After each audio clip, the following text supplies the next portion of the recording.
17 বছরের লামিয়া পটুয়াখালীর দুমকি জনতা কলেজ থেকে এবার এইচএসসি পরীক্ষার্থী ছিলেন। গত 18 মার্চ উপজেলার পাঙ্গাশিয়া ইউনিয়নের রাজগঞ্জ এলাকার জুলাই আন্দোলনে নিহত শহীদ জসিমউদ্দিন হাওলাদারের মেয়ে লামিয়াকে রাস্তা থেকে তুলে নিয়ে সংঘবদ্ধ ধর্ষণের অভিযোগ ওঠে।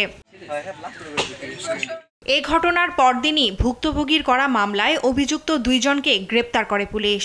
এছাড়া অন্য চিহ্নিত অপরাধীরা ছিল ধরাছোঁয়ার বাইরে। এ বিষয়ে বেশ কিছুদিন ধরেই হতাশার মধ্যে ছিলেন ভুক্তভোগী কিশোরী। আর এ হতাশা থেকেই তিনি আত্মহত্যা করেছেন বলে ধারণা করা হচ্ছে।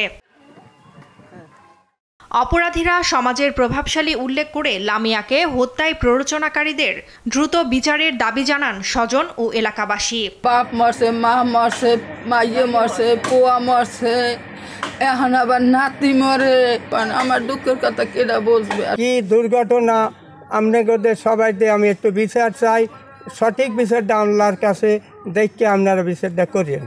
পটুয়াখালীর দুমকির পাঙ্গাশিয়া ইউনিয়নের রাজগঞ্জ নিজ গ্রামের বাড়িতে বাবার কবরের পাশে তাকে সমাহিত করা হবে।